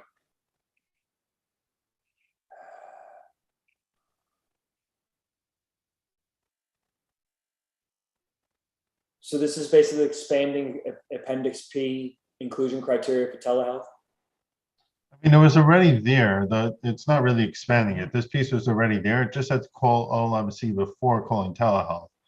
And when we were going through the operational side of it and making a protocol for it, it just didn't seem to make any sense. See, these are the patients who were with RMA, and our previous protocol said, oh, just leave the patient at home and leave. And now we're saying, oh, in order to give them more services, you have to get permission from telemetry. It doesn't really make sense. Right. So I think what you're trying to say is that instead of RMAing them, you want them to be applied to telehealth, even if they don't meet Appendix P criteria.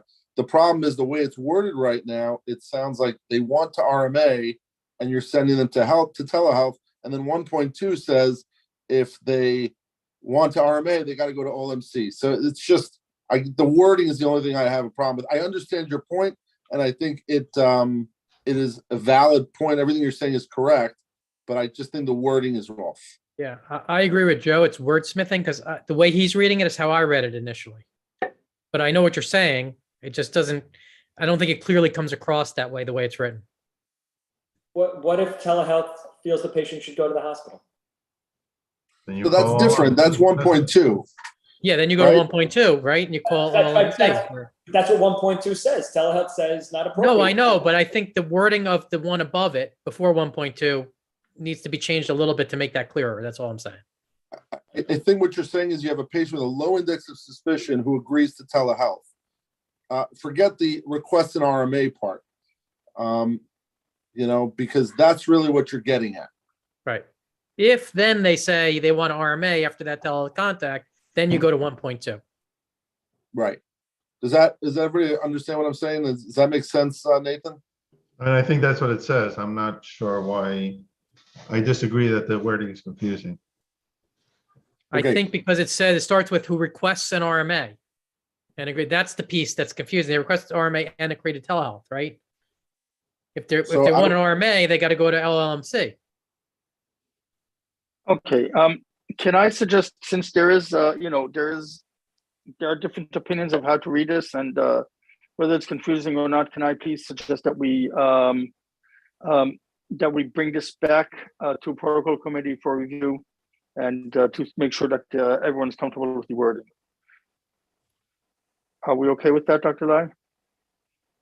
And I'm Dr. absolutely Weissman? fine with that. Nathan, are you okay? Yeah, sure. Okay, so do we need to vote on sending it back to the committee, or just not bring it forward?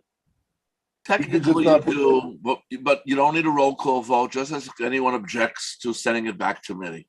You don't need a roll call. So this is a medical standards portion of it. Is there anyone in medical standards that objects or abstains from sending this back for further review at the protocol committee? Okay, thank you very much.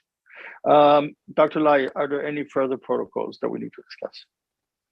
No, that is it for me today. Our next protocol meeting is on May 20th.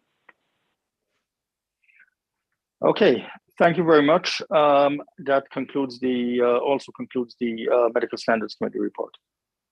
Great, thank you very much. The REMSCO report, Dr. Langsam. Okay, it is long. I'm going to cut a lot of it out because in the interest of time, and I know you have a game starting very soon. So 7. So you got 3 minutes to go. Well, I'm not even going to get to it in 3 minutes, but I'll do my best. The REMSCO met on April 19, 2022 by Zoom. Be advised that the governor has extended the open meeting law until May 15th.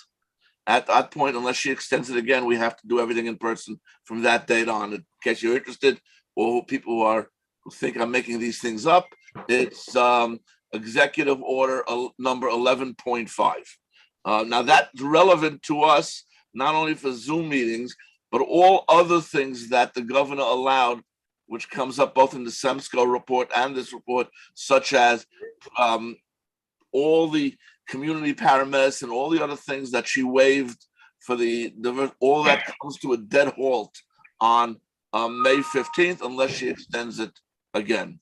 So be aware of that.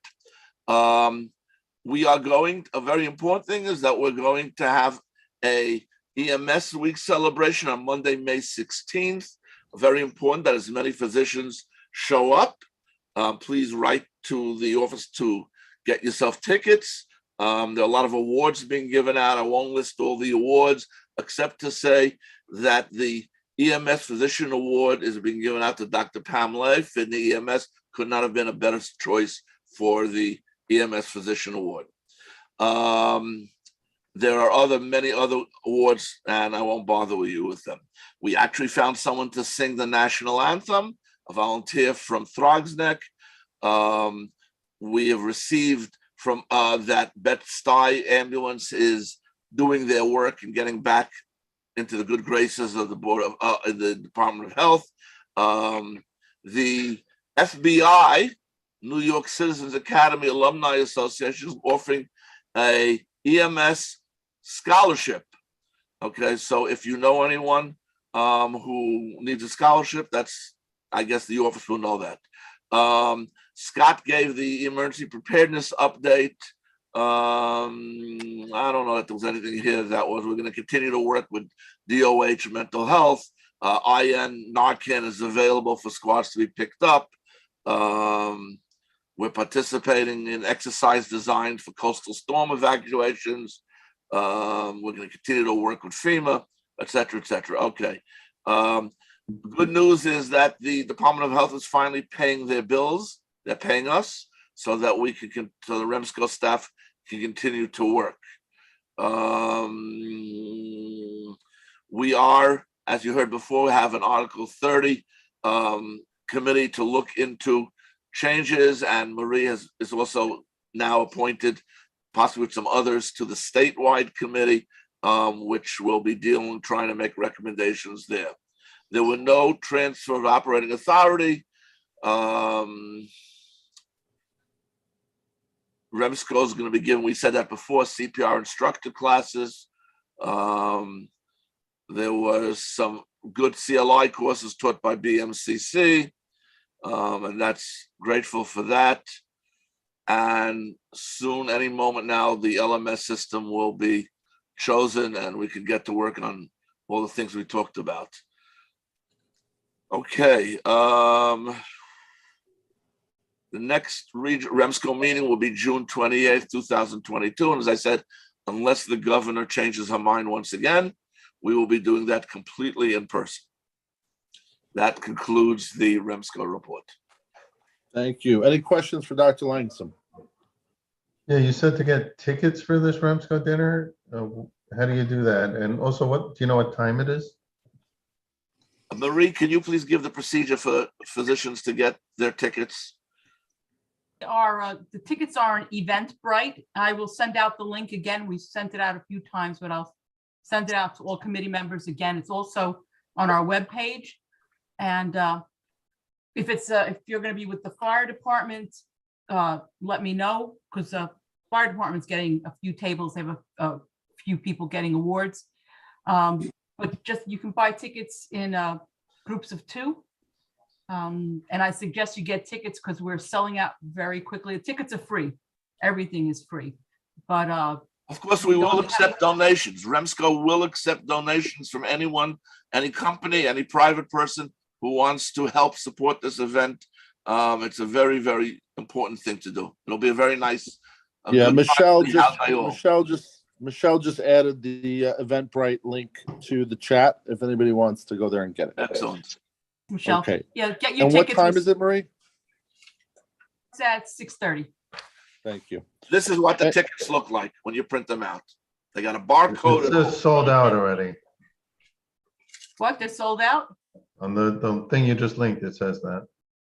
Okay, well, we put aside tickets, so I'll update Eventbrite for a few more tickets. But if you go to Eventbrite and there are no tickets left, email Michelle or me, and we will make sure you get tickets. Our committee members have to get tickets.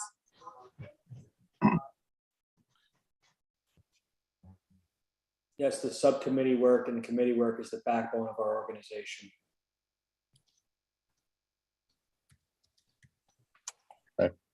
Any other questions? We're done. Okay, thank you very much, Dr. Langston. The CMAC update, Dr. Rayrich, if you don't mind. I was not able to make it this time, so I don't know if you did, Okay. if you were there or. I have the whole list over here, the whole report. Perfect. So then you can do CMAC and SEMSCO. I'll let you do them both. Okay. Away you go, you did. Okay. Again, I thank Marie and others for taking these notes, which are a lot neater than mine. Okay, a lot of stuff went on. First of all, collaborative protocols were slightly updated. There was a whole long discussion about how they should go into effect and when they should go into effect, and they adapted basically our procedure once a year. They'll get together and they'll do it only once a year. So that takes care of that. The pediatric pandemic protocol was approved. Again, as usual, you'll have every region has 14 days to activate the protocol for 14 days. There are some very minor changes between the adult, and they took out the blood pressure requirements for the pediatrics. A long discussion about whether you can take blood pressures accurately for peds, and they took that out of the thing. There is an opioid withdrawal update, which is being used upstate. It's waiting for the commissioner's approval. Then there was a behavioral emergency protocol, pediatric, was developed by the EMS Services for Children. And then there was a very long discussion. If you think that only we fight, they fight too. Very long discussion about who should be making this protocol up. And there was a committee, and eventually it was decided that the collaborative committee will get together, put all the pieces together, including not only this protocol developed by EMSC, but our very own New York City's protocol, okay, will also be put together, so there'll be one single protocol. Again, once again, there were comments made by the DOH, BOS, that there should be only one version of protocol across the entire state. So this issue has not yet died down. Okay, I'll skip all the things about people being honored for and retiring. As you know, the New York State 2023 budget, Part F, was removed, and therefore we are now going to be discussing Article 30 separately. And Marie, as I said before, has been added to the state group. I think I'm on it too, but I'm not sure. And again, Ryan said this about 10 times, that everything that was included by the executive order by the governor will cease as soon as the executive order is rescinded, unless it is renewed. And at this point, it is going to end on the 15th.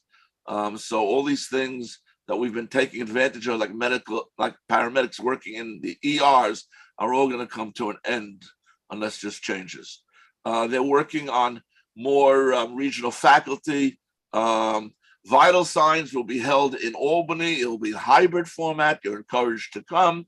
There is a protocol about gel supraglottic airways, which was pushed off for the next meeting. There'll be a new BLS practical skills exam available in the fall.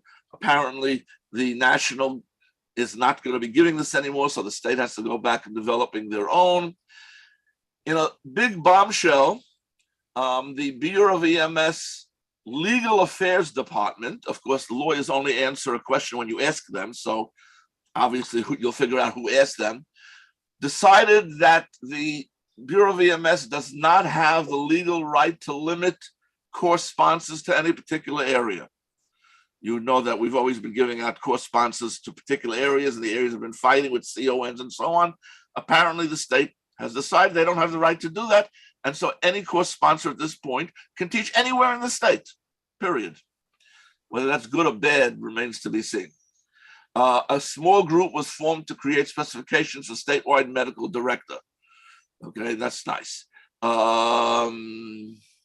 was a long presentation on the biospatial EPCR data syndromic surveillance system. That's its full name, which collects data and will make the information available to all to improve patient care in New York State. And I think that's part of what we're going to hear about at the next REMSCO meeting from our own QA committee. It seems to be a very expensive program, and they spent a lot of money on this to put this into effect across the state. There is also an EMS sustainability tag, a huge tag with about 40 members broken up into subtags, of which I got somehow or other to be on 4 of them, which meets just about every week to talk about the future of EMS. And they're also discussing Article 30, and there's going to be a long, big report, hopefully by next meeting, about what needs to be done in New York State. You know that we have 4 CONs that we passed in our region, and they were all 4 were appealed to the state. Well, they're still sitting in the state, and there's probably no hope that they're going to be resolved until about a year. Interestingly enough, the administrative law judge who's in charge of all this retired, and all the paperwork was lost. Okay, so they had to resubmit the paperwork and restart the process. So this is going to go on for about another year. I know I'm being very sarcastic here, but that's what it sounded like. The CMAC REMSCO bylaws are being reviewed. A first draft will be presented at the July meeting, and there are some substantial changes to the bylaws. Ryan Greenberg said that up to about 3 weeks from when we had last met, there were still federal units helping the state with EMS activities. Apparently, they're all gone at this point. But now that everything has similarly somewhat calmed down, New York State DOH has restarted inspections for agencies and ambulances. So don't be surprised if they show up on your ambulance to check. A lot of training is moving online, CLI, and they are trying to come up with e-cards so that instead of having to get printed paramedic and BLS cards, you'll be able to get them by email, print them off. And they're even talking to a company called an anti-cheating company to see if they can give take-home exams and monitor exams at home. And I made the comment that there's no such thing as anti-cheating comments because students get around it no matter what. The EMS memorial is moving from May to September. One of the reasons is that unfortunately the memorial tree is full and there's no way to add names. So they're going to be adding stones and making them with little monuments. And of course, everyone's asked that if they can at all make it, it's very useful to come. New York State, is running their own EMS courses. At first, it was mostly to the National Guard, but now it's available to the public and will be expanded. They announced that they have already certified 450 new EMTs. There's a workforce survey going out to all agencies and all members. It will be distributed shortly. Please encourage your members to fill out. There's a lot of money, apparently, from the federal government in the federal state infrastructure bill for EMS state highway safety. Of course, nobody knows what to use that money for. So the Bureau of EMS is encouraging people to be creative and write proposals to available all those millions of dollars that are sitting and have been approved to be used. I think I'll stop now. Maybe, Marie, you can include this whole report, which is really long, with our minutes as well, so people can see the full range of things that were being done and sort of read behind my sarcasm. But, you have to have a little entertainment tonight. Not only medical standards has to have entertainment, we have to have entertainment here too. Okay. I just want to add something. Yeah. With the health expanding the opportunities for our training centers, we are going to be foiling the email. This Marie, you're cutting out, so I'll say what you were going to say. The region is foiling Freedom of Information Act to see what exactly the lawyer said and what was asked of them, because of course this really turns over much of what we've been doing for the last I don't know how many years, and it's going to cause significant issues because there are already region training centers that are now training outside of the regions that we approved, and that creates competition, which in some cases is good, but in other cases it means that there's not enough students to go around, and places people will go out of business, and students will not be able to find classes near their homes area. So, we are a CON state, whether we agree with that or not, and this appears to be the first step in having that crumbled. So, Maria, no one can hear. I don't know. You're not coming through at all. There's something wrong with your mic. You're open, but you're talking. I see your lips, but I don't hear you. Anyone have any questions? Okay, Dr. All Schenker. right, thank you. Thank you, you did, yeah. Okay, any old business that anybody can think of that we need to bring to the table? All right, any new business? All right, hearing none, just want to remind everybody of the MSOC conference, the 12th to the 15th. Doug, you want to say anything specifically about that? Sure. Thanks, Joe. So next week will be our 9th annual Medical Special Operations Conference, and we have speakers and attendees from all over the country. And I think it's a nice opportunity to meet a lot of different people within our field. And if anyone has any questions, feel free to reach out. Also, we still have spots open for the competition. Have several teams from Florida, so it'd be nice to for some team in New York to win the trophy back. And that competition will be taking place on Wednesday and Thursday. So if anyone has any questions, you can go also just Google FDNY MSOC, and all the details for the conference and the competition are on the website. Thanks, Joe. Excellent. Thank you very much, Doug.